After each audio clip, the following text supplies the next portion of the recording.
Павел, что, по твоему мнению, важнее, вера, надежда или любовь?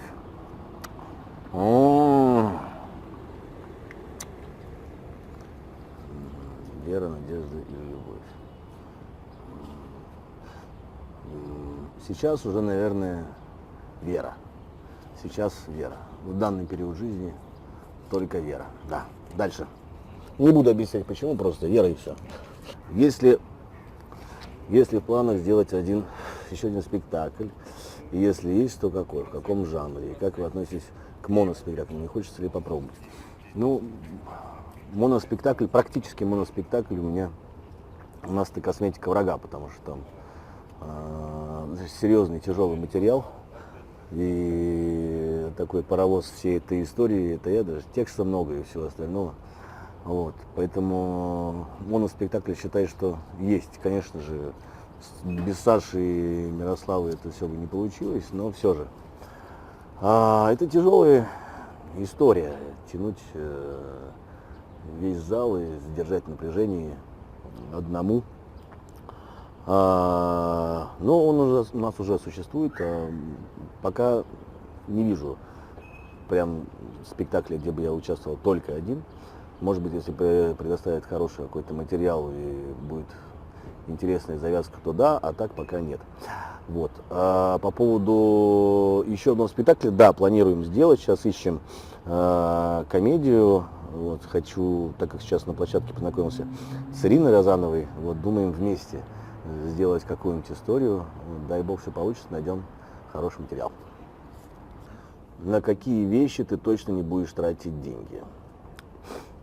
Ну вот я не трачу деньги на дорогую брендовую одежду, не считаю нужным это.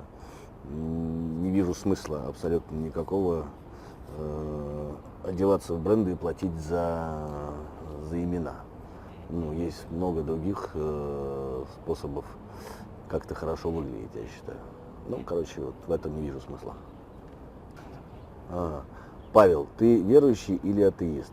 Я верующий, по кресту, который у меня сзади, можно это понять. Вот. Верующий, да, абсолютно, хожу в церковь, причащаюсь, есть батюшка, в общем, все по традициям. Павел, как вы поступите, если близкий друг предал, произошло недопонимание и разошлись пути? Во имя дружбы простите и снова примите этого человека, если человек искренне просит прощения, или пути назад нет. Вообще вы даете шанс людям исправиться. Я уже давно живу по тому правилу, уже лет 20, наверное. У меня есть для друзей, близких людей, вообще не важно, кто бы это ни был, только не считается, наверное, для моих детей. Все остальные люди, которые меня окружают, они правило 3 косяков. Вот как только человек 3 косяка нарушает, я его удаляю из жизни. Ну, как бы это жестко не было, но, к сожалению, в условиях тех, в которых я живу, это необходимо. Вот. 3 косяка, и я человека забываю навсегда, неважно. Даже если это мой был бы близкий друг, или друг там, с детства и все остальное. Потому что я предупреждаю человека сначала об этих вещах. Вот. Но если человек 3 раза позволяет себе сделать, тебя подставить, значит это будет 4-й и 5-й. Значит это вовсе и не твой друг, я считаю. И не твой близкий человек, и не тот человек, с которым должен быть рядом. Вот так. Как ты относишься к хейтерам, сильно ли они мешают тебе в жизни? К хейтерам отношусь достаточно весело. Ну, я прекрасно понимаю, что 90% хейта идет, примерно понимаю от кого, вот. Но мне, честно говоря, как-то плевать, если честно. Но если бы не было хейтеров, наверное, ты был бы никому не нужен. То есть до определенного уровня развития как бы человек, хейтеров практически нету, там есть 2-3 человека, а потом у людей начинается дичайшая зависть, и все, что могут сделать, ну, эти люди, сидя у себя за компьютером, это дико завидовать, о том, что человек сделать и писать всякое там говно. Ну что ж, друзья, я вам хочу сказать, что зависть это ужасное чувство. Прежде чем начать завидовать, надо на секундочку встать на место этого человека и понять, через что он прошел ради того, чтобы именно так сейчас жить. И понять, можешь ли ты пройти через это, и сможешь ли ты расстаться с теми всеми вещами, которые тебе привычны, чтобы зарабатывать столько, чтобы жить так, и чтобы ездить на таких машинах и все остальное. Тут зависть ужасное чувство, никогда не завидуйте. Паша, многие твои коллеги довольно прохладны, то есть к своим поклонникам, скажем так, стараются держаться на расстоянии. Ты один из немногих актеров, который много лет поддерживает отношения со своей офф-группой. Важна ли для тебя обратная связь? Не мешаем ли мы тебе? Чувствуешь ли ты нашу любовь и поддержку? Эта поддержка важна, и вообще народная любовь это бремя или счастье? Обожаю вас, если честно. Вы что, без вас на самом деле, возможно, и не было меня как такового сейчас. Потому что в действительности, блин, вы мне настолько помогаете, я настолько чувствую поддержку, правда, искренне. И даже те случаи, например, когда я там заболеваю, или есть какие-то праздники, или я всегда вижу вас, ну, ваше внимание исчисляется там подарками и всем остальным, и поддержкой, ну, то есть оно абсолютно делает человека счастливым, поэтому я безмерно счастлив, что вы у меня есть. Вот. Спасибо вам большое. На Кинопоиске вы представлены как актер, продюсер, актер дубляжа. Мы услышали ваш потрясающий голос в озвучании персонажа Эйса в мультфильме «Суперкоманда». В 2015 году считается, что артист дубляжа высочайшая квалификация, отдельная профессия, талант и голос. Есть ли у вас желание и возможность иногда играть голосом в зарубежных фильмах? Честно говоря, нет.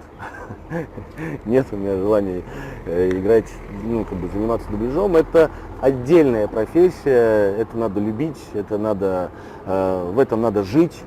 Вот. Это совершенно мизерные деньги за это платят. Очень много времени это занимает, и не только времени, но и нервов, потому что грубо говоря, как проходит озвучание. Ты стоишь один в маленькой комнатке, и тебе нужно вспомнить то, что человек играл, и проиграть это без партнеров, и проиграть настолько правдиво ту или иную ситуацию без каких-либо вспомогательных вещей, таких как там типа окружающая среда, компания, там, не знаю, партнеры и все остальное. Это очень тяжело, правда. Я просто низкий поклон ребятам, которые занимаются дубляжом. Конечно, это профессионализм, конечно, это безумный талант. Ребята, вы крутые, молодцы, и продолжать в том же духе. Я не с вами. Снились ли вам сны, которые вы запомнили на всю жизнь? Да, у меня вообще проблема со снами. Я лунатик. Вот, и это на самом деле страшновато, что меня часто находят в разных комнатах, в разном положении. Я могу уснуть как бы абсолютно трезвым, могу уснуть там в спальне, проснуться на кухне. Вот, я разговариваю ночью, я веду какой-то диалог с кем-то, у меня что-то там проживаю. Вот, поэтому у меня со сном дичайшие проблемы, мне снятся кошмары, и один и тот же сон снится очень давно, с детства, и не буду говорить какой, потому что нечего вам знать об этом. Вот. А так со сном у меня вообще дикие проблемы. Как вы считаете, что в этом мире в наше время нужно изменить? Что не должно попасть в будущее к нашим детям? Я считаю, что необходимо изменить просто необходимо изменить отношение к тому, что сейчас происходит на эстраде. Отношение на эстраде плюс отношение к тому, что происходит на каналах, в качестве плохих сериалов и все остальное. Нельзя возвышать безвкусные вещи. Нельзя. Нужно как-то все-таки молодому поколению внушать в голову не то, что, ребят, хорошо, Дом-2, и смотрите, слушайте, значит, современных рэповых исполнителей, а все-таки, что есть какие-то вещи, которые вкус возрождают, вкус делают интереснее, умнее и все остальное. Да, то есть я не против абсолютно всего, что происходит, но нельзя это возвышать, нельзя за это давать награды, нельзя гладить по голове. В каждом поколении была и «Красная плесень», и такие группы, как «Красная плесень», и все остальное, как бы это сам. Но и все это слушали, но никто никогда не гладил по голове и не говорил, что это хорошо. Вот. Поэтому я только за то, чтобы мы говорили детям, что хорошо, а что есть плохо. Вот я вот за это. Год назад мы тебя спрашивали о мудром совете, который дали тебе. А сам готов ты на данный момент дать мудрый совет? Уф, мудрый совет. Да, наверное, не знаю, насколько он мудрый, настолько он будет для всех, но мне кажется, он необходим.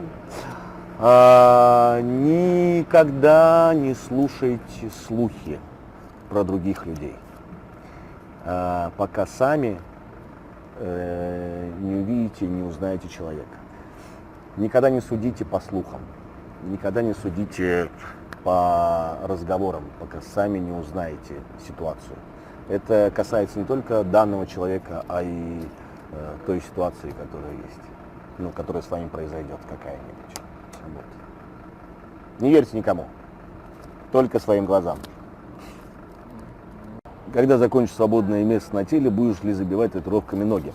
Не знаю, буду ли забивать татуировками ноги, пока еще не решил, но у меня в планах забить жилеточку, чтобы она была вот такая вот татуировками, чтобы это была жилетка. Вот у меня, вот это я хочу сделать. Вот. Павел, не так давно вы завершили съемки в «Клетке 2». Приоткройте завесу, что за изменения ждут вашего героя. Скажите, пожалуйста, финал будет открытый или стоит ли ждать продолжения? Так, изменения ждут достаточно большие и интересные. Во-первых, герой взрослеет. Во-вторых, в принципе, мы взяли другого оператора и другого режиссера. Вот, у нас поменяется актерский состав. Мне кажется, он станет интереснее. И сам сюжет, и сама съемка становится довольно глубже, и монтаж будет быстрее и более, то есть не будет таких затянутых ситуаций, таких затянутых кадров. То есть достаточно плотный монтаж, исходя из тех кадров, которые мы снимали. В общем, мы уже сделали несколько серий. В сентябре, скорее всего, стартует первая серия на ОККО. Вот, я скажу вам, что реально сериал, вторая часть будет намного интереснее, чем первая. Реально у нас будут бои то есть бои будут гораздо жестче и правдивее. Вот, и плюс та подготовка, которая у меня случилась там из-за пандемии и всего остального, вот, она, конечно, повлияла и на форму, и на фигуру, и на все остальное. То есть вы там прям совсем у меня такой бычара. Вот. Я думаю, что очень скоро мы выпустим уже, он сейчас уже есть готовый, мы выпустим первый трейлер. Трейлер бомбический. Вот. К сожалению, не смогли мы договориться с Васей Бастой, вот, чтобы он написал нам песни, но, может быть, все изменится. Все в ваших силах, просто начните ему писать, типа, напиши в «Клетке» прилучному, саундтрек прикольнее. Вот. И может все получится.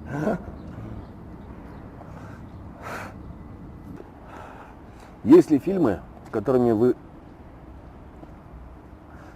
все восхищаются, а ты терпеть их не можешь?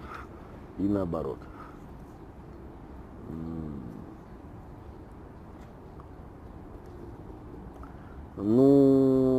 Такие прям, чтобы все восхищались, а я терпеть не могу, такого особого нет. Тут единственное, что у меня там с моими друзьями произошел такая очень первая, наверное, ситуация спорная. Да, не знаю, как вам, но мне, например, очень понравился сериал Сарика «Чикатило». Ну, вот, мне понравился. Многим прям типа говорят, что фу, это все было не так. Но исходя из... Мне понравилось, как там сыграл, собственно говоря, Нагиев. Он мне очень понравился, там достаточно достоверно. То есть, ну, для меня это очень неплохая история. Ну, а многие прям вот, типа, говорят, и все остальное. Ну, как бы, не знаю, мне понравилось. Вот, а так, в основном у меня таких нет, никаких больше. Да. Что вдохновляет тебя, когда нет сил? Меня очень вдохновляют дети мои. Это мой прям вообще моя батареечка. Да, они делают все возможное, чтобы я дальше работал, и у меня появляется смысл, ради чего я работаю, и силы появляются, и, в общем, не знаю, детки меня сильно вдохновляют, мои дети, не чужие. Что делает фильм интересным и запоминающимся для тебя, как для зрителя? Увлекательный сюжет, интересный актерский состав, личный главный герой, трек-лист. Какой именно критерий для тебя безоговорочен для просмотра фильма? Например, какой-то актер или режиссер? Слушайте, для меня раньше был критерий, это типа оценка там Кинопоиска, либо еще какая-то. Я типа смотрел, ну, именно так я смотрел фильмы, выбирая их там из какого-нибудь приложения. Вот. Но совсем месяц-два назад я просто начал смотреть, ну и как-то мне просто фильмы, те, которые я смотрел, я там, смотрю, и там, например, оценка у него там 5,2 там, или пятерка. А я понимаю, что это совсем не пятерка, это минимум там 7 должна быть, как минимум, то есть для меня. И как бы здесь вот, ну, очень сильно разнятся мое мнение и мнение Кинопоиска, ну и всего остального, значит, этого и пиздобратья, я извиняюсь за выражение. Вот, поэтому, как бы, есть вопросики. А так, для меня, конечно, немало важен для просмотра фильма это артист. То есть, ну, если я его знаю и я вижу, что он снимался в этом фильме, то есть я понимаю, что он там, ну, это будет, по крайней мере, не ниже уровня, там, чем все остальное, что я видел у него. Поэтому артист. Даже не режиссер, а артист. Павел, расскажите о вашем автопарке, как продвигается ваше увлечение ретро-автомобилей, любите ли вы сами копаться в гараже? Да, в автопарке, да, на самом деле я никогда не мечтал, чтобы у меня там было много машин и все остальное, но почему-то все так вышло, что у меня там их сейчас 3. Вот. Просто у меня был Брабус Гелендваген, который там я тоже интересно очень приобрел, вот, и по одной очень такой непростой причине, гангстерской, можно так сказать, не буду называть, что там было именно, но гангстерская очень подходит к этому, значит, названию, вот, мне пришлось его срочно продать, вот, и я его дал в трейд-ин, и мне дали за него 2 машины, вот. Вот это Range Rover и Sport и Velar. В итоге я понял, что Velar мне не подходит, ну, потому что все-таки это такая женский автомобиль, вот, и я его поменял на другую историю, которая там, ну, просто чтобы там ездить, возили там и все остальное.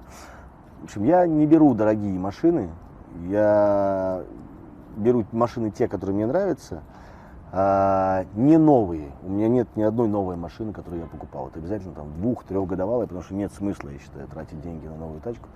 Вот. Это, скорее всего, ну, то есть, в основном это все машины, которые уже, значит, там, либо с убитым движком, либо еще что-то. Я их беру, доделываю, значит, и на них катаюсь. Ну, то есть, мне нравится даже сам тот процесс, то, что ты из чего-то убитого за, ну, вполне вменяемые деньги там делаешь, ну, типа, что-то прикольное, вот. И еще у меня машина, это Волга, которую я сейчас делаю, она будет готова буквально, наверное, на этой неделе. Вот, я, конечно же, буду ее сразу же постить в Инстаграм. Делаем мы уже долго ее, уже там, наверное, полгода. Вот, но я прям за каждым болтиком слежу, и мы стараемся там заказывать все те самые детали, которые были в СССР, ищем, чтобы они были максимально новые. Ну, то есть, ну, мне нравится в этом копаться, мне это интересно. В общем, ну, как любой мальчик, наверное, люблю я все эти тачки, машинки, да, всякую херню вот это вот. То обязательно должен делать каждый человек хотя бы один раз в жизни. Выйти за рамки приличия, я считаю. Обязательно человек хотя бы один раз в жизни должен это сделать. На постоянке нет, но однажды, хотя бы в раз в жизни, это должно случиться, выйти за рамки вообще возможного, доступного и вообще за рамки комфорта своего. То есть что-то сделать, что-то настолько сумасшедшее, что тебе вообще претило всю свою жизнь, и что тебе не свойственно, и вообще почувствовать это ощущение. Вот. Всем советую. Это очень полезно, даже для нервов. Отдыхали ли вы в пионерских лагерях? Ходили ли вы на дискотеки или пацаны не танцуют, короче? Вопрос номер 19. Так, я в детстве отдыхал в пионерском лагере. Это был спортивно-оздоровительный лагерь «Ромашка». Вот, для спортсменов, боксеров, там, тэквондистов и все остальное. Это, наверное, было одно из самых, это были 90-е, это было одно из самых ужаснейших мест моего детства, потому что драки там были просто каждодневные, и это даже не руками, а всем, что было. Людей у нас увозили из лагерей, и все молчали, всем как-то вот этого не было, вот этого: о, что вы сделали с моим ребенком? Нет, пришел без ноги, значит, потерял, сам виноват, понимаете? Раньше вот этого не было, это сейчас очень модно, значит, тут ребенка обидели, там, побежали, вот, и все было нормально, все было, никто не жаловался, это так или иначе сопутствовало тому, чтобы человек формировался, и из человека выходил либо ты мужчина, либо ты пидорюга. Вот. Тут одно из двух. Потому что второго варианта не было. Третьего, вернее. И как-то все складывалось очень даже неплохо. Вот. Китайцы пошли. А позже, потом уже после этого лагеря «Ромашка» мне, к сожалению, уже не было времени там тусить в летних лагерях. Я уже начал зарабатывать деньги. Я работал там летом, а не отдыхал. Это уже было достаточно в молодом моем возрасте. Это было типа 12, 11-12 лет. Позже, в 15 лет, я 3 сезона отработал вожатым в лагере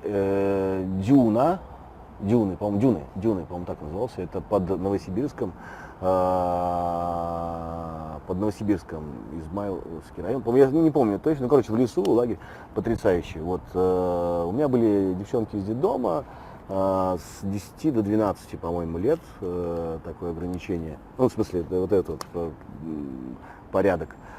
Безумно прекрасные дети. И, к сожалению, я потерял с ними связь, но я бы, конечно, с удовольствием, если они сейчас видят меня, кто-нибудь, девчонки, и помните меня, что я с вами работал когда-то, напишите, пожалуйста, я бы с удовольствием с вами с кем-нибудь увиделся.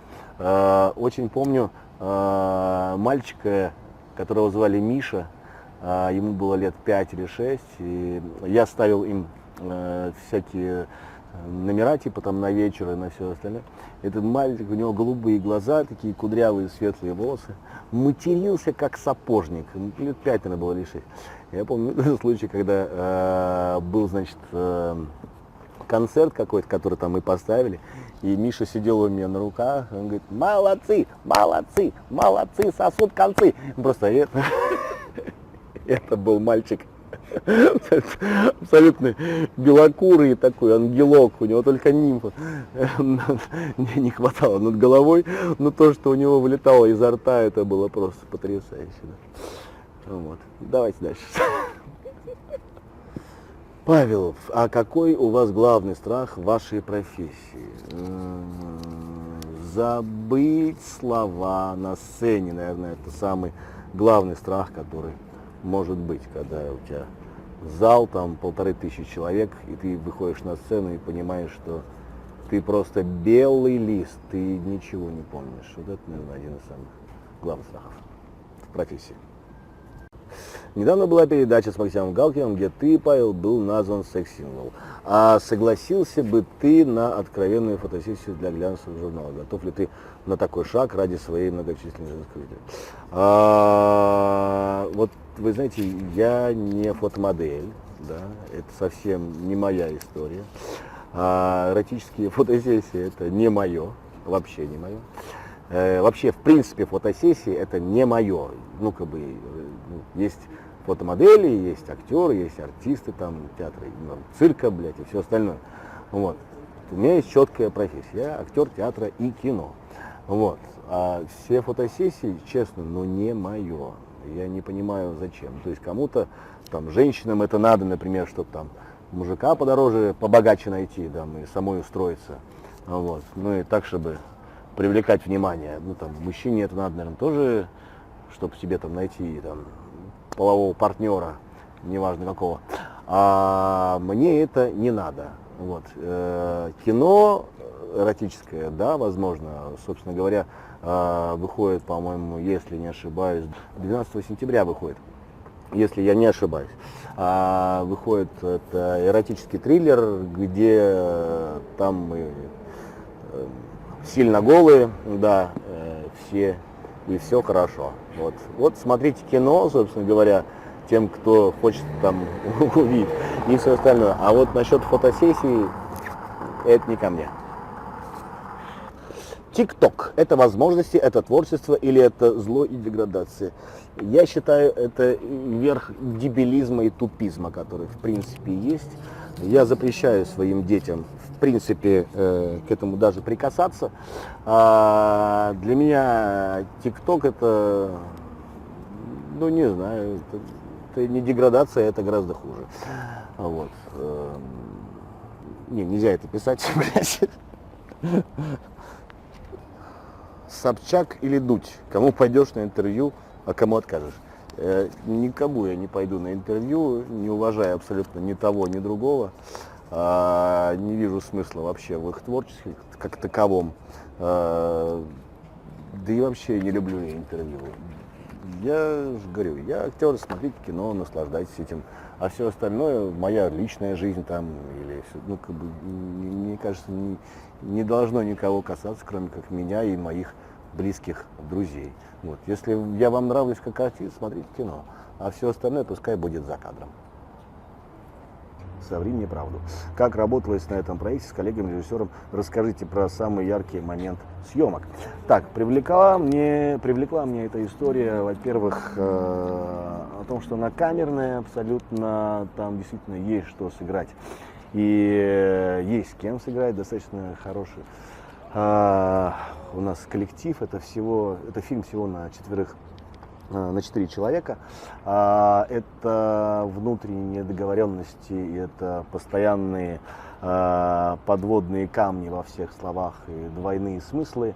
Вот. И это очень современно, я считаю.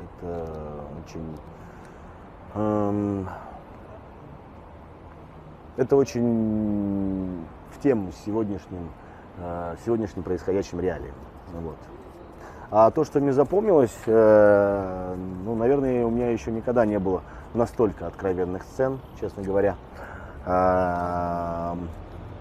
Ну, а там вы сами посмотрите, да увидите. Не знаю, что вошло в кино, честно говоря, но было жесть. Так. Год назад была информация о том, что ты собираешься сняться в сказочном фильме «Новогодняя сказка». Состоится ли этот проект, примешь ли ты участие в нем? Я с удовольствием бы снялся в этом проекте, но, к сожалению, что-то там у них то ли с финансированием не то ли еще что-то. В общем, я считаю, что сказки должны быть, что сказок в России не хватает. И если все получится, мы сейчас с компанией BY, есть такая компания, мы сейчас разрабатываем одну интересную историю про русских супергероев. Вот. Это будет очень круто. Надеюсь, если все получится. Будем держать пальчики. Всем пока. И хотел сказать вам отдельное спасибо за вопросы, хорошие вопросы, талантливые, не глупые. Вот, что, конечно же, в наше время даже у журналистов такое дерьмо изо рта льется, что ты думаешь, господи, зачем ты вообще прошел в эту профессию? Вот, вы молодцы, умнички, люблю вас. Муа! ВК 11811111. Я с вами.